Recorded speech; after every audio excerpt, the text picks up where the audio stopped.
Good evening and welcome to Newsnight. Tonight we'll have all your international, national, and local news. I'm Devin. And I'm Jill Musser.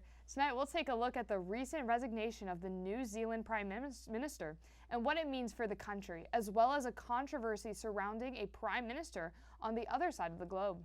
And with the departure of Don Green, how fast is the university working to find his replacement? Our reporters have the details. All this and more coming up on Newsnight.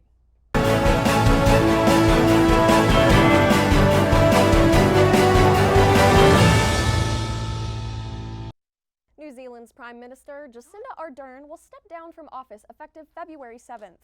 Her resignation was a shock to many as she is respected globally by world leaders, while citizens anticipated her possible re-election before her conclusive announcement. Ardern, the youngest female head of government in New Zealand history, has faced many challenges during her leadership. These include the COVID-19 pandemic, White Island volcanic eruptions, multiple terrorist attacks on local mosques, and more within her 5 years in office. During her announcement of her resignation, she explains, quote, "I'm leaving because with such a privileged role comes a responsibility. The responsibility to know when you are the right person to lead and also to know when you are not. I know what this job takes and I am no longer having enough in the tank to do that justice. It's that simple," end quote. The world's largest toad may have just been found in Queensland, Australia. Kylie Gray, a park ranger at Conway National Park, was driving around a rainforest in the park. She pulled over her car on behalf of what she believed was a snake. What Gray found was no snake, but a cane toad, which she named Toadzilla. After being weighed, it was concluded the toad was around 6 pounds and was identified as female. These toads typically weigh around 3 pounds. Australian officials are currently in the process of figuring out if Toadzilla is the new record holder of the largest cane toad. According to the Guinness World Records, the current record holder was from Sweden. The cane toad named Prisson weighed 5.13 pounds in March of 1991. Toadzilla is weighing in at 5.95 pounds. Cane toads are typically found in South America and Central America, but were integrated into Queensland in 1935 to help with controlling the cane beetle population. However, this did not go as planned. They failed to control the beetles and are also one of the worst invasive species in the world. There are now millions inhabiting Australia. These toads are also highly poisonous. Cane toads create a milk texture-like poison from their petroglands, which can be fatal. Due to these reasons, the Queensland Department of Environment and Science tweeted that Toadzilla was, quote, euthanized due to the environmental damage they cause, end quote. She now resides in the Queensland Museum for more examination. Museum creators are currently looking to change the name of some of their most popular artifacts. Reporter Juliana Brock has more on how this change will work to break a stigma. Some museums in Britain are retiring the term mummy when describing displays of ancient Egyptian human remains. Some terms they are now using are mummified person or the individual's name to emphasize the fact they were once living. Joe Anderson, assistant keeper of archaeology at the Great North Museum Hancock, wrote in a blog that the depiction of mummies in our culture, quote, undermines their humanity through legends about the mummy's curse and by portraying them as, quote, supernatural monsters.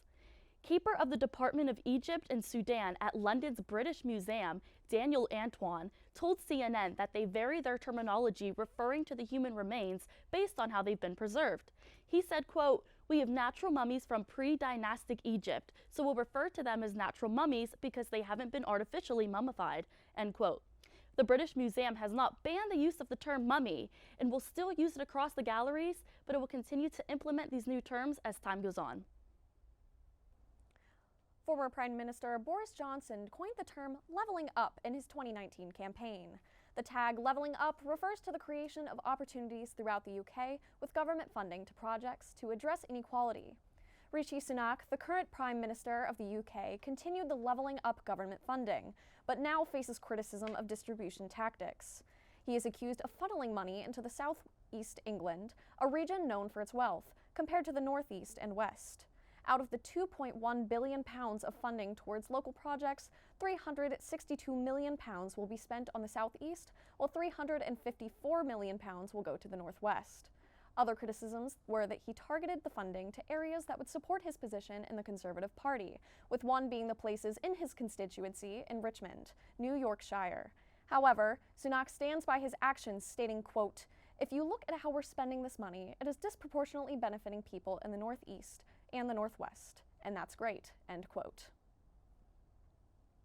In other international news, Finland and Sweden have encountered resistance in their fight to join NATO. Newsnight's Alexa Shawless has looked into what's causing this impasse. Alexa?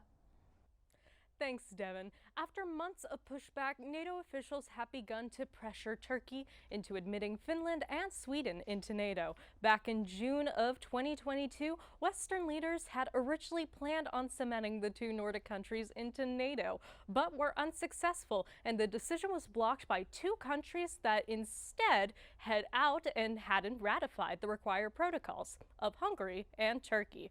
While Hungary has planned on ratifying this in February when they reconvene, Turkey is still holding out. In a recent visit to Istanbul to talk with Turkish Foreign Minister Mevlut Çavuşoğlu, NATO Secretary General Jens Stoltenberg said, quote, "It is time to welcome Finland and Sweden as full members of NATO. In these dangerous times, it is even more important to finalize their ascension to prevent any misunderstanding or miscalculation in Moscow," end quote. On Wednesday, a court in Moscow ruled to shut down Russia's oldest human rights organization. This is the latest move amid a months-long relentless crackdown on independent media rights groups and opposition activists, according to ABC News. The Moscow City Court has sustained the petition of Russia's Justice Ministry to close the Moscow Helsinki group. The group was recently accused by the ministry of violating its legal registration in Moscow by working on human rights cases outside of the city. In response, the group denounced the claims as, quote, "minute and absurd," end quote. The Moscow Helsinki group was founded in 1976 and demanded freedom for political prisoners and establishment of democratic rights. However, this isn't the first shutdown of this kind. In December 2021, Russian authorities shut down another prominent human rights group founded during Soviet times called Memorial. The group has continued to find ways to operate. Because of these shutdowns, a number of Russian rights groups and legal aid organizations have switched to operating as informal entities to avoid the restrictive laws. Over the past 2 years, Russia has had a large number of crackdowns on rights groups, independent media outlets, and opposition activities. Many have been labeled as foreign agents, a label that implies additional government scrutiny and negative connotations. Others have been declared undesirable, a label that outlaws organizations in Russia. Those who have spoke out against this have been jailed or have fled the country. Coming up, was Alec Baldwin found guilty after his prop gun misfired, killing a crew member? The verdict is out. Plus, a popular candy is looking to shake up its brand after a recent controversy. We'll be right back.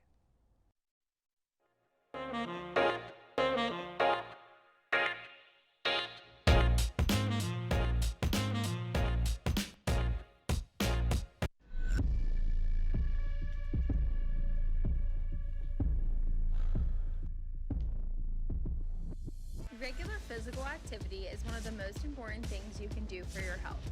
The benefits of physical activity include brain health, weight management, reducing disease, strengthening your bones and muscles, and improving your ability to do everyday activities. So, it's time to get up and be active.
The Eddie Cow Big Wave Invitational Surfing Competition returned this year after a 7-year hiatus. Thousands of fans lined up across Hawaii's Waima Bay to watch the competition, which for the first time ever in its history included female surfers.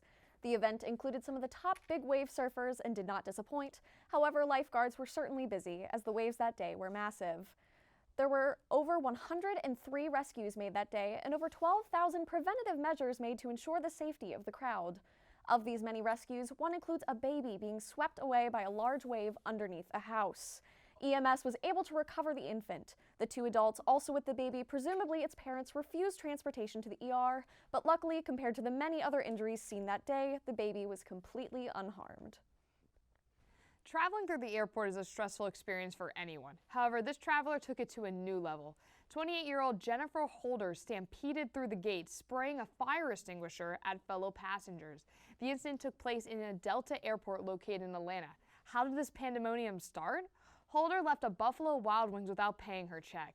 After being hunted down, she tried to claim that someone else paid for her. However, security officers continued to insist that she pay for her due. This argument caused her to grab a fire extinguisher and let loose. She threatened gate agents and stormed the jetway, causing employees to run after her. Anyone who got relatively close to Jennifer was sprayed directly in the face with the fire extinguisher. She was seen holding the extinguisher as if it was a rifle. Cops would eventually catch Holder and take her away to a Georgia jail. Jennifer was dragged away by police in a cloud of smoke. She's originally from Dayton, Ohio, and is facing multiple charges due to this incident. Charges include 2 counts of simple assault, 3 counts of battery, and a count of obstruction or hindering law enforcement officers. Clayton County Jail is currently holding Holder on a $19,500 bond. However, before she may be released, Jennifer owes $3,150 in additional fees. After last May's leak of a Supreme Court opinion overturning Roe v. Wade, Chief Justice John Roberts ordered an investigation into the breach. Reporting Brendan McNamara has more on what they found. Thanks, Jill. The United States Supreme Court released a report Thursday about the leak, which revealed a draft version of its decision overturning Roe v. Wade. However, this report failed to identify who was responsible for disclosing the draft, which has rocked the nation's highest court. Politico first reported the leaked draft in May 2022, which set off a political firestorm with abortion supporters and opponents staging rallies at locations across the country. The leak was a major violation of the court's tradition of confidentiality in the process of making a decision. The report was prepared by Supreme Court Marshal Gail Curley at the direction of Chief Justice John Roberts. The investigation into the leak took place amid increased scrutiny of the court and a general erosion of its legitimacy, with public opinion polls showing a drop in confidence in the institution. The movie Rust is an American Western film starring actor Alec Baldwin. Production was suspended in 2021 due to an on-set accident involving Baldwin. Alec Baldwin was practicing with a supposed antique 6-shooter, acting as a prop, aiming the gun at cinematographer Helena Hutchins, fatally shooting her in the process. Now, in 2023, Alec Baldwin is charged with 2 counts of involuntary manslaughter, along with armorer Hannah Gutierrez-Reed. His attorney, Luke Nikas, responds to Fox News that, quote, Mr. Baldwin had no reason to believe that there was a live bullet in the gun, or anywhere on the movie set. He relied on the professionals with whom he worked, who assured him that the gun did not have live rounds. We will fight these charges and we will win, end quote. Since the 1950s, M&Ms have been represented by walking, talking candy mascots. Now the brand says it's time for a change. Juliana Brock has more. The delicious chocolate candy M&M is taking a pause from their beloved characters and is instead having actress and comedian Maya Rudolph be the spokesperson for the brand. After giving the spokes candies a makeover, including changing the green M&M shoes from go-go boots to sneakers, people are outraged at the changes the brand is making. M&M has made lots of changes in the past years by tweaking their logo from slanted letters to upright letters, introducing the purple M&M, launching a special bag in honor of International Women's Day, and making adjustments to the spokes candies' appearances, like their shoes and poses on the back. After a lot of negative feedback, the owner of M&M, Mars Wrigley, tweeted on Monday the 16th that the company was not sure if anyone would notice the changes and that they now understand that changing a candy's shoes can be polarizing. Followed by the statement of their indefinite pause from the spokes candies and that Maya will be taking their place. The tweet said, quote, We are confident Ms. Rudolph will champion the power of fun to create a world where everyone feels they belong, end quote. This partnership with Rudolph has been in the works for some time. She will appear in an Eminem Super Bowl commercial. The beloved candies are not being ditched, but are simply taking a break. Their new pursuits will be shared within the next few weeks.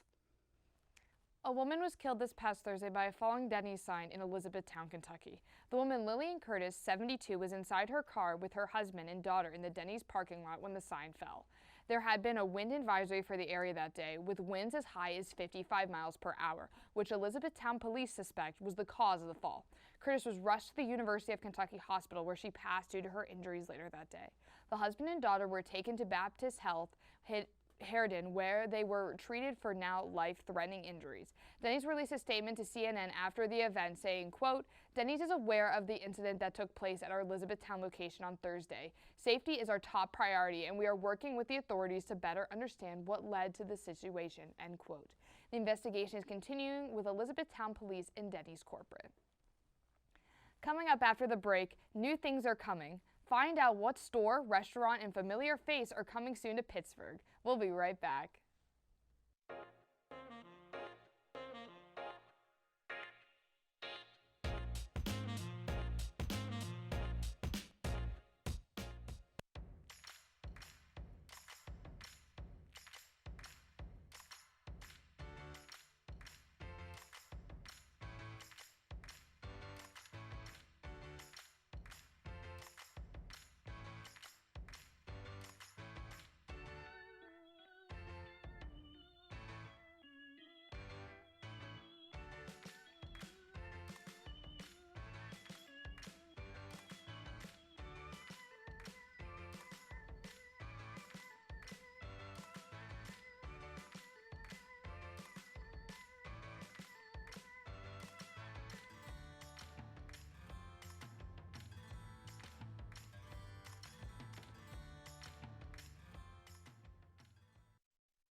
If you are someone who is a big fan of Asian cuisine, you'll be delighted to hear that the new Novo Asian Food Hall is currently being built in the Terminal Building in Pittsburgh's Strip District.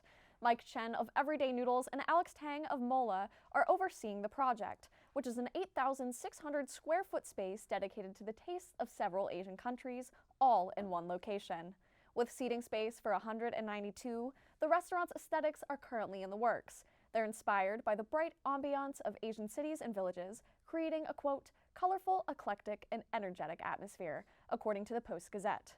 The name Novo was also specifically chosen for this up-and-coming restaurant, as it means new in many different languages, which is exactly the hope for the Novo Asian Food Hall. The restaurant will also feature murals created by local college students from Pitt and Carnegie Mellon.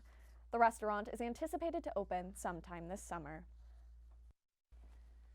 Having a baby is a change young couples must adjust to. However, this couple in Pittsburgh used their baby's nursery to put their child in danger. According to the police, the couple's 6-month-old girl had drugs in her system. They were alerted on behalf of a social worker at a children's hospital that her urine toxicology showed traces of cocaine and fentanyl metabolites. Her parents, Alicia Graham and Richard Atkins Jr., were brought down to the station for questioning. Graham opened up to the police about drug paraphernalia kept around her home. The plates she used to break crack rocks and her crack pipe were all kept in the nursery. Detectives were allowed to search the apartment, where they found numerous amounts of drug paraphernalia, along with a dirty baby bottle in the nursery. Drug paraphernalia in the bedroom belonging to the parents and in the bathroom. Currently, Graham is being charged with endangering the welfare of children, aggravated assault, and prohibited acts. The charges that Atkins is facing are still unknown according to court paperwork. A local robber's criminal verdict was recently released. Reporter Alex Zeraner is here with the details as well as information on an upcoming special event for Pittsburghers. A former Pittsburgh resident who robbed several banks last year pleaded guilty in federal court this week. The man charged 68-year-old Calvin Levy rode Port Authority buses to and from the banks he robbed. He robbed at least two banks, PNC Bank at 4600 Fifth Avenue and First National Bank at 307 Fourth Avenue. He took $1,338 from the first one, and he took $1,238 from the second one. Levy also entered First National Bank at 3721 Forbes Avenue, but according to the report, he left the bank without receiving any money. Police used surveillance footage to figure out that he was using Port Authority buses to travel to and from the robberies. He pleaded guilty to 3 counts of bank robbery charges. He will remain in custody waiting for his sentencing until May. Don Spagnolo, owner of the local collectible shop Remixed by Steel City Galleries, is gearing up to have a Pittsburgh-themed convention this spring. He calls it YinzerCon. At his shop, he buys, sells, and trades collectibles and other prized possessions. He especially has a lot of Pittsburgh collectibles, making it the perfect place to have this convention. Several big-name businesses from Pittsburgh have been invited to this convention, with Spagnolo letting them put up booths free of charge. He claims that his event has already attracted a few big celebrities, an Emmy winner, a football player, and some well-known Pittsburgh influencers. They will be available for meet and greets. He also plans on having local Pittsburgh food at the event, such as pierogies. Sandwiches have fries on them, like you can get at Permani's, and possibly even fish fry. If you would like to check out Spagnolo's shop, you can pay him a visit at the Amsel Center in Bell Vernon, PA. Point Park students received an email this past Friday to announce that University President Don Green has resigned and left office. The reason for Green's resignation is due to private, personal, and family reasons. Provost and Vice President of Academic Affairs Dr. Michael Soto will be assuming the responsibilities of the president until a new president is found. Members of the Executive Committee and the Board of Trustees are currently reviewing possible candidates and will be meeting with some contenders in the coming weeks. UView will keep you updated on the situation as more information is released. A local man attempted to turn his crimes into cash after stealing from a home improvement store. Reporter Brennan McNamara has more. Thanks, Devin. A 23-year-old man from Harmony, Pennsylvania is accused of stealing tools from Lowe's and then returning them for in-store credit. State troopers say they discovered the retail theft scheme while searching for a pickup truck that was involved in another theft at a Jefferson Township home. According to police, 23-year-old Jacob Ruth stole over $2,000 worth of merchandise from 5 different Lowe's locations in Allegheny and Butler counties. He then returned the stolen items for in-store credit. Ruth was arrested for allegedly stealing jewelry, cash, and other valuables from a home. Another victim says Ruth stole a chainsaw from his garage and tried to sell it to a plainclothes officer. Ruth is now facing multiple theft charges. 2 new retailers will be joining Target and holding locations in Pittsburgh's historic Kaufman's building. Burlington will relocate from its current spot on Smithfield Street and 6th Avenue to Smithfield and Forbes Avenue. Five Below will sit in between Target and Burlington with its entrance on Smithfield Street. That's according to the Pittsburgh Post-Gazette. Burlington, which took over portions of Gimbel's department store in 1992, will occupy 50,000 square feet of the Kaufman's building, including the first and second floors. That is less than the amount that the company currently occupies, but is still above average when compared to other locations. Today, all that is displayed in the new location is a picture logo on the second floor for bystanders to identify what's coming. Burlington also hopes to hang canopies and signs with its logo on them to identify the company in the future. The entrance to the store will be found close to the corner of Smithfield and Forbes and further up Forbes, similar to that of Target at Smithfield and 5th. The relocation and reopening are expected for the end of 2023. However, Five Below's grand opening seems to be close coming. Displayed neon signs and transaction registers can be seen from the outside. The Philadelphia-based chain that was founded in 2002 will occupy approximately 10,000 square feet, also on the first floor of the Kaufmans, according to the Post-Gazette. As of now, there is no official date as to when the two stores will open. Pirates fans are in for a treat this season because the team just announced the return of a fan-favorite player. Newsnight's Alexis Schulz has the story. Andrew McCutchen is now back where it all began. McCutchen has signed a one-year deal with the Pittsburgh Pirates worth $5 million. McCutchen was originally drafted by the Pirates in 2009, began playing in the major leagues with the Pirates in 2009, and was with the Pirates for 9 years, during which he became a 5-time All-Star, a 2013 National League MVP, and brought the Pirates into 3 consecutive postseason appearances from 2013 to 2015 after missing the playoffs for 2 decades. In a news conference after signing, McCutchen said, quote, "I'm not here on a farewell tour. I'm here to play. I'm here to help this ball club win. That's first and foremost. That's what I want the people to know. Glad to have you back, McCutchen." It looks like we dodged a bullet after forecasts for heavy snowfall didn't come to pass. But will the rest of this week be as forgiving? Find out after the break.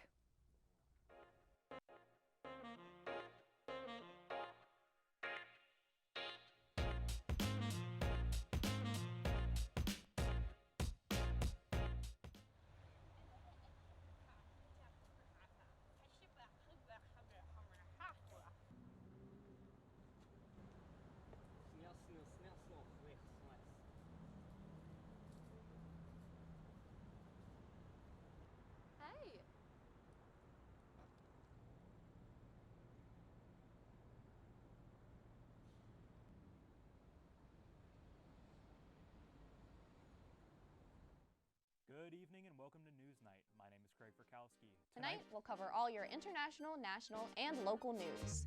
Australia is one of the most biodiverse countries on the planet. Over 8,000 items are to be auctioned off at Pittsburgh International Airport on October 22nd. Last Thursday, the House committee investigating the January 6th attack chose to subpoena former President Donald Trump. All this and more Coming up on Newsnight.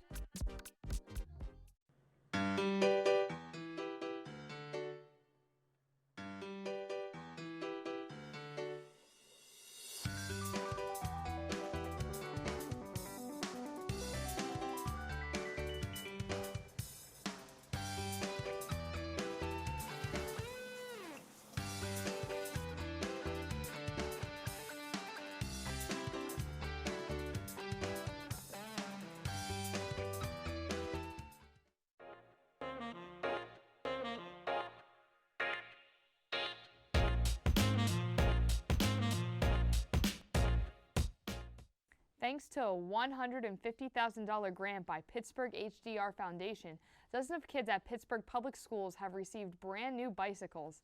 The bikes were donated through the nonprofit All Kids Bike, whose mission is to teach kindergarten students across America how to ride a bike.